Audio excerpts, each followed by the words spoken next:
Buen día. Gracias, el abogado César Gutiérrez Priego hablando con nosotros sin censura. Una voz que no puede faltar en realidades, en momentos como el que estamos viendo, de mucho golpeteo, es Epigmenio Ibarra, a quien le agradezco mucho que nos acompañe para hablar sin censura. Querido Epigmenio, buenos días. Buenos días, mi querido Vicente, ¿cómo estás? Pues al pendiente de tus columnas, de tus videocolumnas y al pendiente de lo que escribes en Twitter, y sé que hay mucho que decir ante esta andanada, ante estas nuevas campañas de golpeteo cada vez más intensas contra el presidente Andrés Manuel López Obrador. Muchos vemos con preocupación que elevan el tono, elevan los decibeles, y no quisiéramos pensar que pudieran pensar en otras cosas, idearse otras cosas, sobre todo luego de las exhibidas que les pone en la mañanera el presidente Andrés Manuel López Obrador. Hablo del caso de Loret de Mola, solo por mencionar uno, Epigmenio.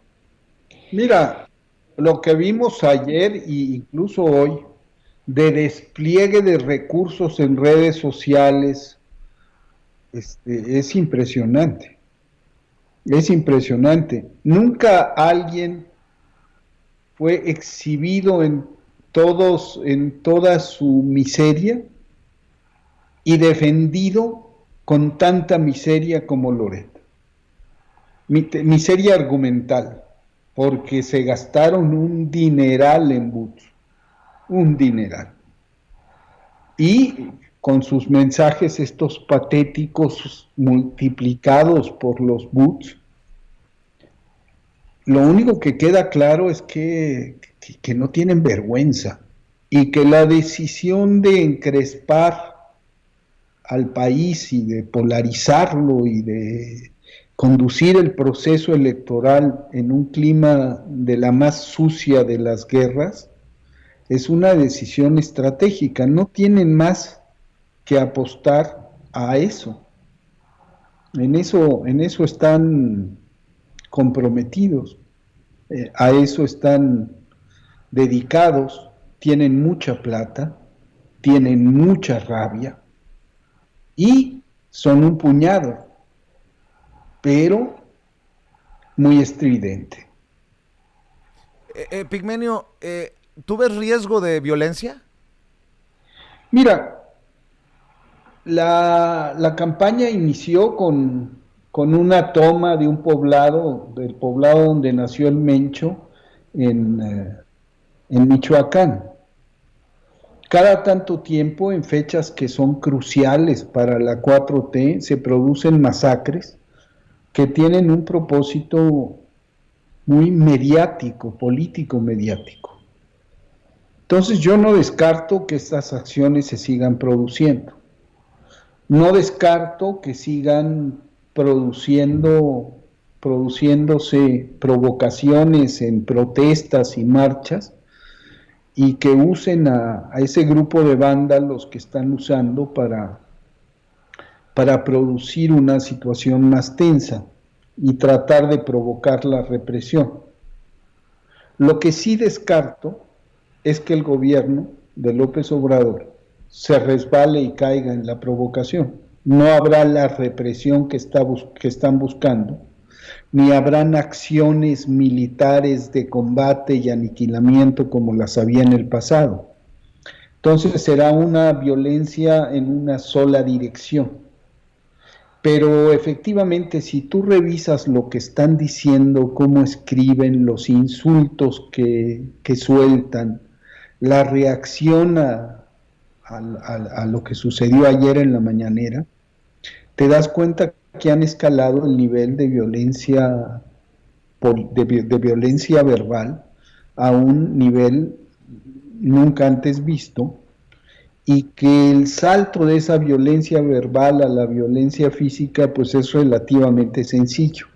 El problema es que la rabia que los impulsa,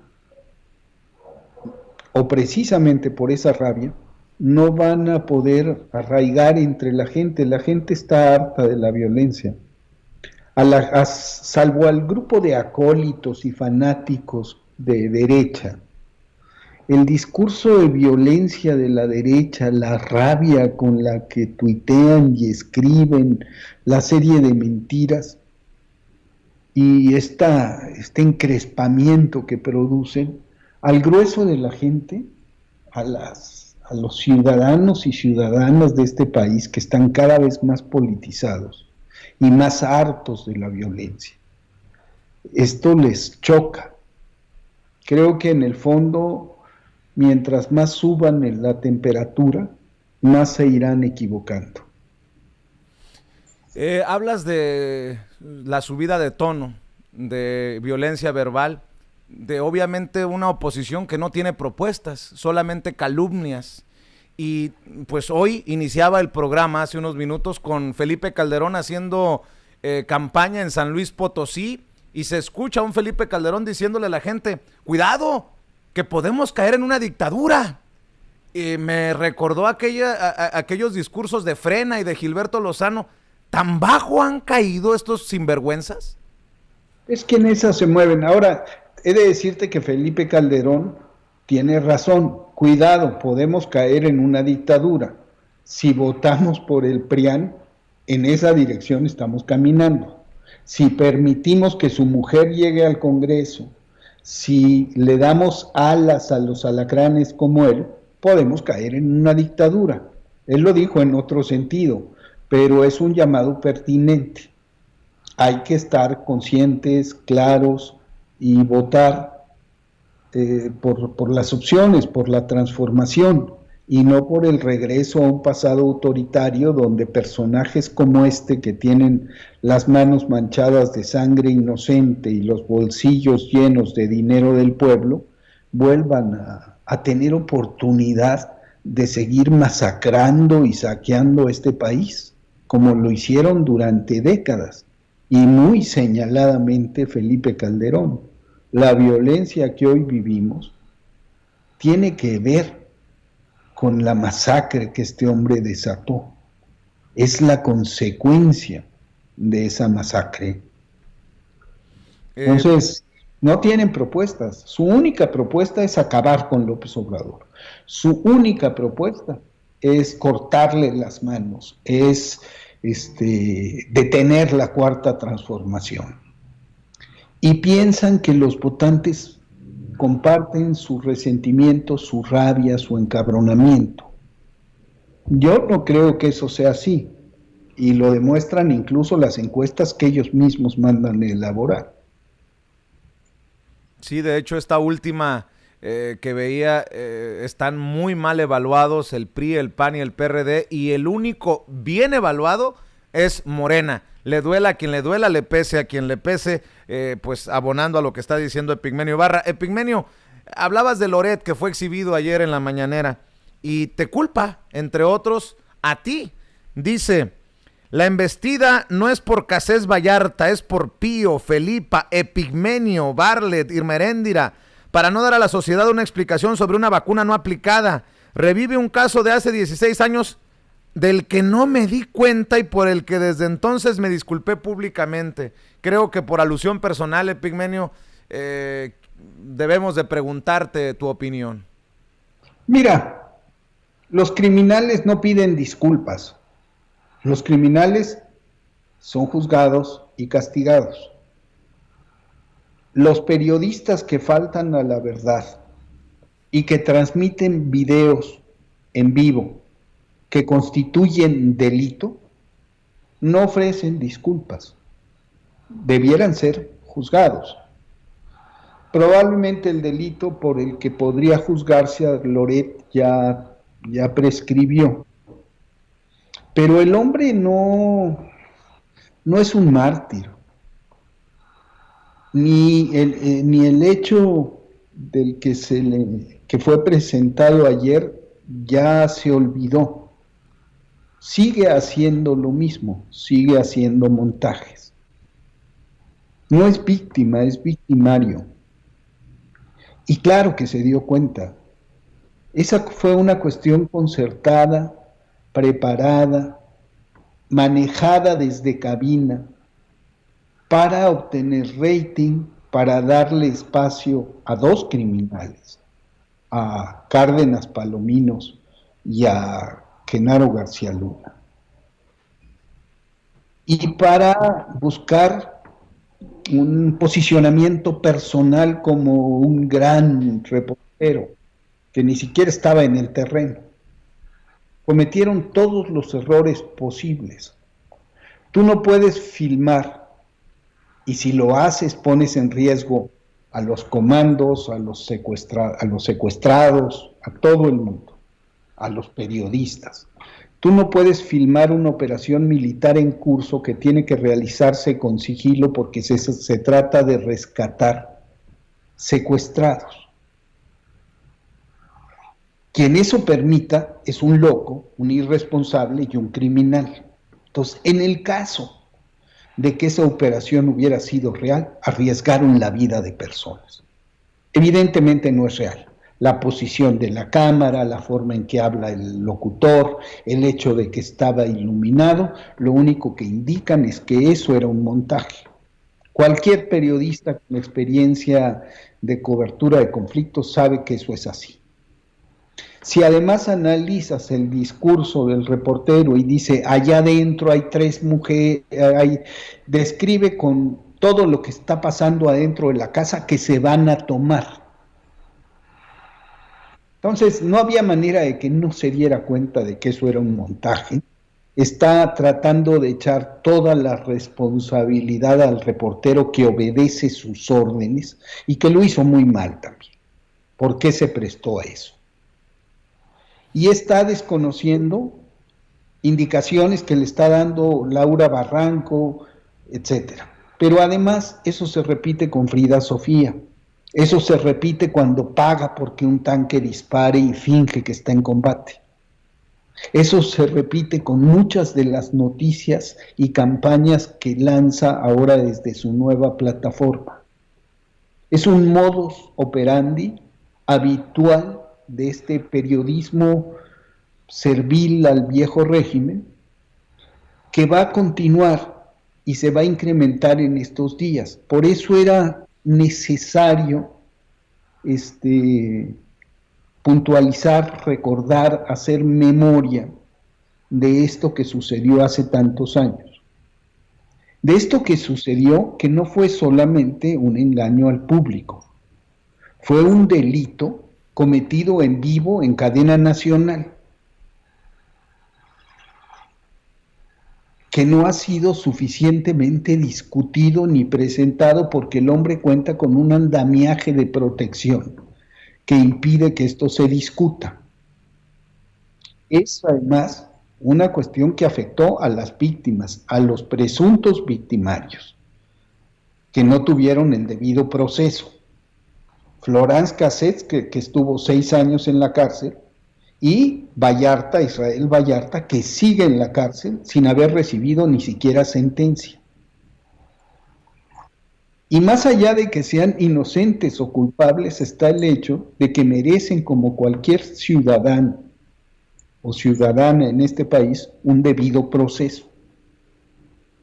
Y también está el hecho de que existe el protocolo de Estambul, se violó y fue torturado en cámara un personaje, le pegaron 3 veces. Y el reportero, en lugar de echarse para atrás y decir no lo golpee, y Loret, en lugar de decir está golpeando al detenido, solaparon a los provocadores, ocultaron la identidad de Cárdenas Palomino, que era el que lo estaba golpeando, fueron cómplices de la tortura. Entonces, en el caso dado de que la operación hubiera sido real, arriesgaron la vida de las víctimas, de los soldados y del equipo técnico. Eso ya sería una cosa de irresponsabilidad supina. Segundo, filmaron una tortura en proceso sin alzar la voz. Tercero, se mantienen hasta la fecha de hoy diciendo no me di cuenta y mienten. Cuarto, tratan de convertir este delito cometido al aire y este engaño brutal a la audiencia en un elemento para martirizarse y presentarse como víctimas de persecución. O sea, estamos ante un proceso, ante la desfachatez y el descaro más radical. Era importante que el público, sobre todo los más jóvenes, se dieran cuenta de este engaño, porque a partir de eso juzgarán el supuesto trabajo periodístico de este personaje. Que así sea, Epigmenio. Para cerrar, si me permites, en esta realidad pues tan complicada, de tantos ataques, de tanta infodemia, de tanto fake news, de tantas noticias falsas, tu reflexión sobre el INE y este árbitro que le entró a los catorrazos políticos y que parece no tener tampoco límites, así lo entiendo con las declaraciones de Lorenzo Córdoba, que no se va a apaciguar, que no se va a serenar. Pues sí, no es un árbitro. Los árbitros han de ser, como decía Woldenberg y como bien lo citó la ministra Olga Sánchez Cordero, sobrios y discretos, prácticamente invisibles. Y tenemos a un hombre de filiaciones muy claras, de cercanía con la derecha y de fobias anti-López Obradoristas, al frente del órgano regulador de las elecciones. Y eso es un factor que enturbia el proceso. Pero tenemos una ciudadanía muy consciente. Entonces yo tengo confianza en que no importa lo que el árbitro quiera hacer, la verdad la gente, y ojalá eso suceda así, se pueda volcar a la gente, se pueda volcar a las urnas, y pase lo que pasó en el 18. En el 18 no había posibilidad alguna de hacer fraude.